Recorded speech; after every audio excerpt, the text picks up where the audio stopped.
kerjaan orang pada saudara. Udah gitu pakai ngancem lagi, sweeping Mbak Alwi. Unyil mau sweeping Mbak Alwi. Nah Habib Rizik, gua Mbak Alwi, lo mau apa? Hah? Lo mau sweeping? Sweeping? Di mana mau sweeping? Saya tunggu kalian, kurang ajar. Takbir. Pakai ngancem mau sweeping habaib, gua kepret lo. Assalamualaikum warahmatullahi wabarakatuh. Saudara, kenapa ya negara atau pemerintah atau aparat TNI Polri membiarkan begitu saja mereka bebas melakukan adu domba, melakukan orasi kotor, melakukan provokasi? Dibiarkan saja ya. Sepertinya nggak peduli nih negara, aparat keamanan. Malah kita ini orang awam yang berjuang mati-matian membela negaranya. Jangan begitulah. TNI Polri harus turun ini, tangkap ini orang-orang provokator ini, pengadu domba, agar supaya pribumi dan sesama pribumi berantem.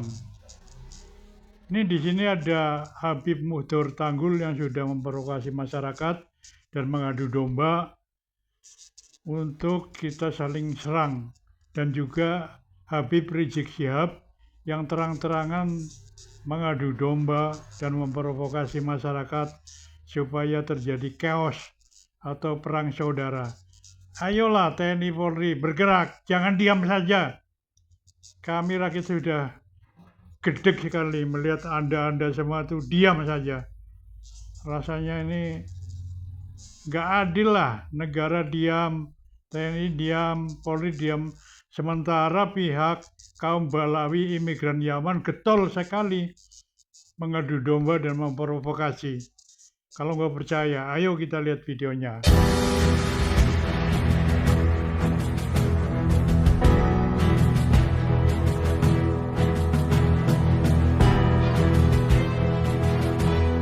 Kecuali kita akan kasih shock terapi tegangan tinggi nantinya. Syiah saja di Madura, di Puger, di Bondowoso, di Bangil, di Surabaya, di Madura kita bisa kasih shock terapi dengan tegangan tinggi. Pasukan-pasukan mereka kita rontokkan, apalagi pasukan-pasukan Dajjal Imad ini kita akan berikan shock terapi dengan tegangan tinggi.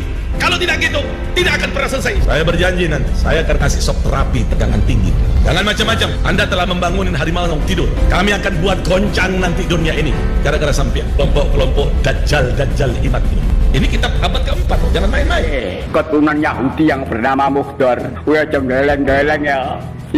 Saksi hidup dari dulu, dari kecil, semua Robitoh Ba'alawi yang berada di rumah Robitoh Ba'alawi itu semua tidak Yahudi. Hei Muhdor, jangan macam-macam, kamu nanti habis kalau terus-teruskan. Demi Allah, atas nama Allah, hobi kita bilang dengan kitab Allah, kalau seandainya kakek moyang kami dusta kepada Allah dan Rasulnya, menyatakan kita sebagai nasab kepada Rasulullah padahal bukan, maka laknat akan turun kepada kakek moyang kami yang mengajarkan semua. Kalau kakek moyang kami betul-betul dilaknat oleh Allah, dusta kepada Allah dan Rasulnya, pasti di dalam keluarga habaib ada perampok, ada pembunuh, ada germo, ada bandar semuanya.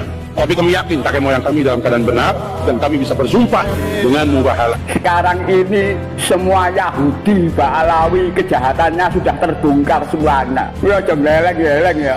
Anda nih mulutnya kurang ajar, dasar kiai bego, kiai nggak punya otak.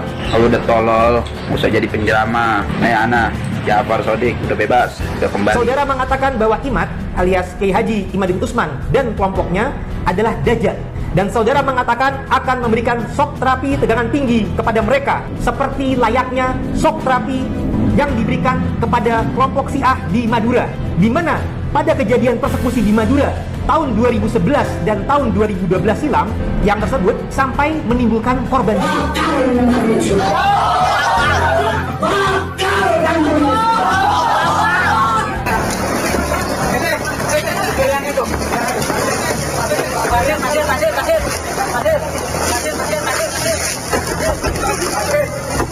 Jelas ucapan saudara tersebut bisa menimbulkan kesan provokasi, ujaran kebencian, menyebabkan kegaduhan di masyarakat dengan ancaman bahwa kelompok Imad Dajjal atau pasukan Dajjal Imad ini yang Anda sebut akan dilakukan persekusi sampai menimbulkan korban jiwa. Pertama, laporkan dulu kepada aparat kepolisian. Tapi kalau kepolisian tenang-tenang saja, polisinya tidak mau bergerak, kita akan kasih shock terapi mereka dengan tegangan tinggi. Sebagaimana kita kasih shock terapi terhadap orang-orang Syiah, kita akan kasih shock terapi terhadap mereka. Tunggu waktunya. Kalau Syiah kita bisa sikat, kita bisa bumi hanguskan. Apalagi kelompok-kelompok Dajjal Imad ini. Kira-kira dibiarkan atau dilawan? Kenalkan, Mbah Mufid, asli pribumi Jawa, Klaten rumahnya. Jangan macem-macem.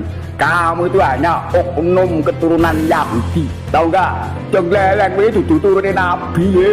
Wah, Muhdor. Biari bapakmu suaranya begitu, hanya tipu-tipuan saja. Muhdor, bertobatlah. Kamu itu keturunan Yahudi, bukan keturunan Nabi. Itu saja, Muhdor. Saya banyak melihat gerakan-gerakan agar imigran keturunan Yaman, yaitu dari Habaib Ba'alwi, diusir dari NKRI, bahwa imigran Habaib Ba'alwi bikin resah, bikin rusuh di NKRI. Kalau bisa ngusir Ba'alwi dari NKRI, top. Ada oknum mengatakan oknum Habibnya Matan Pasundan adalah milik Habib. Ada yang mengatakan Madura adalah ciptakan untuk mencintai Habib. Ini dari mana? Apapun orangnya, silakan. Jangan berkoar-koar. Datangi DPR RI, datangi di MPR, datangi Presiden Republik Indonesia, datangi Wapres. Kalau dikabulkan, saya siap hengkang dari NKRI. Jangan sampai kita sebagai umat Nabi Yuna Muhammad ada pertumpahan darah. Hendaknya kita merangkul, bukan kita memukul. Yang menghancurkan FPI siapa? Allah, bukan NU. Jangankan FPI dan HTI, Orde Baru, Nahdlatul Ulama melawan kekuatan superpower sekutu tahun 1945 ada di Surabaya. Merupakan hak warga negara Indonesia yang dilindungi undang-undang, termasuk ulama Nusantara, untuk mengeluarkan pikiran dengan lisan dan tulisan dan sebagainya dengan aman, tanpa ancaman dan persekusi dari pihak lain. Jadi saya harap ini didengar oleh Dajjal Imad dan pengikut-pengikutnya yang selalu menantang. Mana itu kelompok Ba'alwi? Mana itu kelompok Ba'alwi? Ana Hamidi min Jawa Syarqiyah min Tanggol min ala Ba'alwi. Setelah kita baca nanti, kita akan kasih shock terapi tegangan tinggi terhadap Imad dan pengikut-pengikut Nasab Ba'alwi ini. Sampai diskursus hari ini saya sudah mengkristal kesimpulan bahwa sesungguhnya memang nasab Ba'alwi ini adalah nasabun munqati'un batilun maudhu'un, nasab yang terputus, nasab yang batil, nasab yang tidak bisa dikonfirmasi oleh ilmu pengetahuan di dalam kitab-kitab nasab yang ada sejak abad ke-4, ke-5, ke-6, ke-7, ke-8 sampai ke-9 Hijriah. Ketika tahun 2012 saya menghadiri salah satu haul seorang Habib di Empang di Bogor. Nah, dalam pidatonya itu betul-betul menyakitkan buat saya. Bahwa kalian ini pribumi, kalian semua ini kalau kami ini nggak datang, buyut-buyut kami nggak datang ke sini, kalian masih menyembah pohon kan? Bahwa ucapan saudara tersebut sangat mengusik dan menyinggung perasaan kami selaku para pecinta ulama Nusantara, di mana saudara harus dapat mempertanggungjawabkan ucapan saudara tersebut secara